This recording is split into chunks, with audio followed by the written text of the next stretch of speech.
Thanks, Renee, and greetings to everyone from the team at Women's Enterprise Centre, who's over there by the doors. It's my extreme pleasure to be presenting this award today. As you may know, Women's Enterprise Centre does not just provide loans and training and mentoring and resources to women across BC who are starting, growing, or buying a business. And several of our loan clients are with us here today. We also work to make sure that barriers for women in business are eliminated, and we promote entrepreneurship and make sure that accomplished women business owners are profiled and recognized by society. And that's why we have been strong supporters of the influential Women in Business Awards for many years.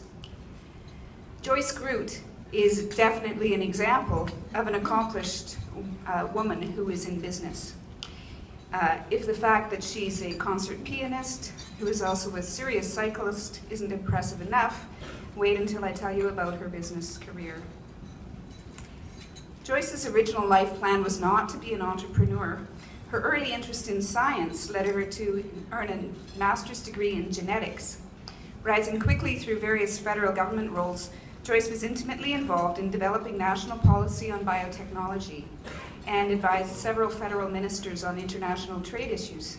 But she soon realized she wanted to break out of the laboratory. So Joyce also decided to complete an MBA at the University of Ottawa, and she subsequently ran the nonprofit Food Biotechnology Communications Network for a while. And then she was recruited to lead the national lobbyist organization Biotech Canada. In 2002, Joyce, who is now in BC, founded the Vancouver Life Sciences Angel Network and raised millions of dollars for local startups and early-stage life science companies. Joyce bought the footwear company Holy Souls in 2004, which is a bit of a switch. She had vision and hard work, and through that, she and her team raised revenues from $60,000 when she bought the business to $17 million in only 3 years. In 2006, Holy's was recognized by Profit magazine as the fastest growing entrepreneurial company in Canada. And she was ranked number 4 on BIV's list of fastest growing companies in BC. Holy's is just one of the ventures that Joyce operates under her holding company, Crossing Sectors, Inc. But it doesn't stop here. For the past few years, Joyce has continued running Holy's while also being a chair for 3 CEO peer mentoring groups through Tech Canada.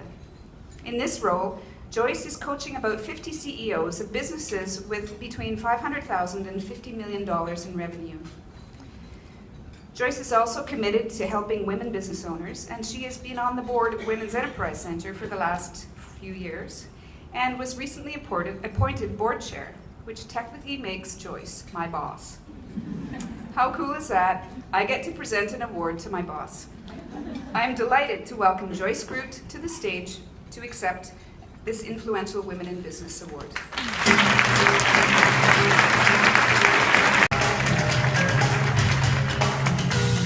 Well, Laurel, well, you've done a very good job as my employee, so I'm impressed. We'll be busy on you over the next day and a half. I'm going to steal something from something that I heard from one of my members as I was just walking in here, and he was saying to me, wow, just imagine all the brain power in this room and what it could do. I mean, I bet you we could fix what's going on in Russia just like that. I'd really like to thank the sponsors. I'd really like to thank my husband he was the person who actually nominated me to this award, and there was a few people that were also integral to making that happen. It's great to have this kind of energy, and frankly, there's so many people of you in this room here who are my colleagues, my friends. You're my community. You're the reason I get up in the morning and what makes me really passionate about what I do. So thank you. You honor me. When I first heard that I'd been nominated for this award and won it, I found myself thinking in my mind that it was actually my own personal resiliency award. And I thought about the fact that how many times I've reinvented myself. I've thought about how I've sought peers to lighten the load along the way, and I thought about how life is about, you have a choice. You can either be a passive bystander in your life, or you can be a really active participant and grab every opportunity that comes and seek the adventure of your life. And I decided that the last one was going to be me. You know, I started sort of very similarly to Barb, who was just talking last, and, you know, thinking in my early years about what success was, and it was being married, you know, having a house, you know, a career, whatever that was, because I was too young to really figure out what it was going to be. Obviously, I haven't quite figured it out because I keep changing. But, you know, it's really changed a lot, and my whole concept of success has really, you know, I look at myself now as success from the perspective that I'm happily married, and I look at myself as a success in the fact that no matter what I've done in my life, I've been able to believe in what I do and feel really passionate about it. The other things that I consider to be success are trying to focus on the tough experiences along the way with dignity and mental toughness. It's something I strive for. And the other piece for me is that through all experiences, good and bad, that you can deal with them with humility and grace. And so I would say the last two are the things that I constantly strive for. If I look at the things in my life in the last 3 years, and this is me, of course, giving you my lessons in life because I'm a coach, so this is what we do. But if I look at the things in my past life that have really put a lot of steam in my own personal engine, there's really been 3 things. The first thing is life, there's no forevers in life. And I don't care if it's personal, your career, your business, it changes too. There's environmental pressures that will change what you do and how you think about it. And I've found it really important to reinvent myself throughout life and respond to what was happening. I've done it professionally. As you can see, I've touched a lot of different areas. But there's always been natural points in change where there was something happened, I realized that something new had come along that I believed in, and I went for it. Again, it's all about choices, and it's about being comfortable in your own skin and realizing, you know, that you've got a congruency between what you're doing in between your head and your stomach in terms of that it's the right thing for you. The second learning for me was how important it is to have people along the way to support you. And it's interesting because in the very beginnings of my career, I've been CEOs for a fair number of different kinds of organizations and companies, and I've always done it alone. And I didn't realize until I joined Tech Canada as a member, when I was CEO of Holy Souls, how lonely it had been.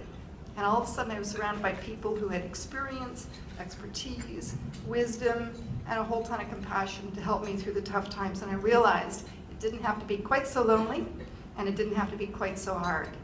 So that was amazing. And for me, now that I'm a chair of that particular community, I have a whole group of chairs that support me. Headquarters is amazing. They make everything look so simple from my end, and they do all the hard work, the heavy lifting in behind me. And there's a whole international community that's amazing. And if I was to give any advice to people here who are in business and who are looking for support, there's a whole ton of it out there. And there's organizations for women, such as the Women's Enterprise Center, such as the FWE, but there's also a lot of just plain organizations and coaches out there, and there's always going to be someone that can fit your style and what you're looking for. The last thing for me is there's always a silver lining, and things don't always work out as planned. And you can look at that as a failure, and certainly I did when I was younger. But what I have found is that failures have led to even bigger things. And I don't think that way anymore. I really think in terms of, you know, how's this going to turn out? It becomes a bit of an adventure and looking for the opportunity. And I'd like to give you some examples. I've been divorced. I have a feeling that if we asked everyone to raise their hand in here who's been divorced before, there'd probably be quite a few hands up in the room. And boy, when you go through that period, it's a pretty tough period to go through. But here I am with the love of my life sitting at the table here for 18 years. And again, I look at that as my success. Very happily married. Thank you, Rick. The second thing that I would like to share with you is when I was working in the biotechnology industry. I was kind of the poster girl for food biotechnology. And I was at a press conference. It had print, radio, TV. They were all sitting there. I was the spokesperson for the Global Industry Coalition. And it was during a fairly intense United Nations protocol discussion. And all of a sudden, my world went black. And then I realized it was sweet, cold, and it was about Boston cream pie. I'd been pied. And interestingly enough, the guy did the same trick to Gretchen a week later, and he got caught, which was great.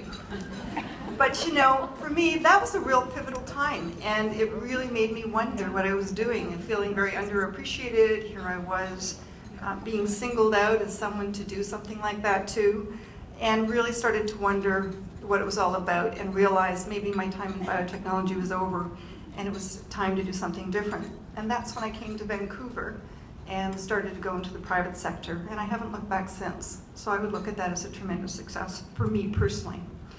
And the last thing, I don't know, there's probably not a lot of you that have gone through bankruptcy. I have.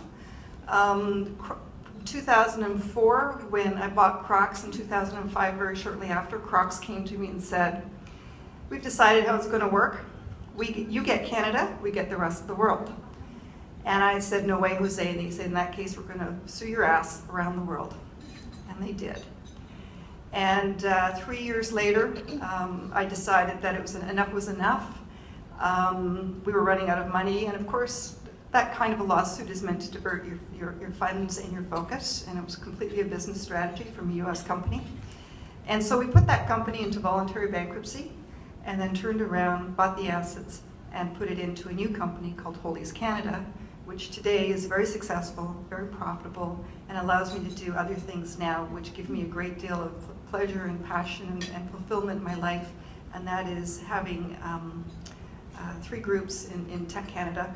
I've got some of my members here. Thank you, all of you, for coming. It's great to see you all, and I feel immensely supported by you all, so thank you so much.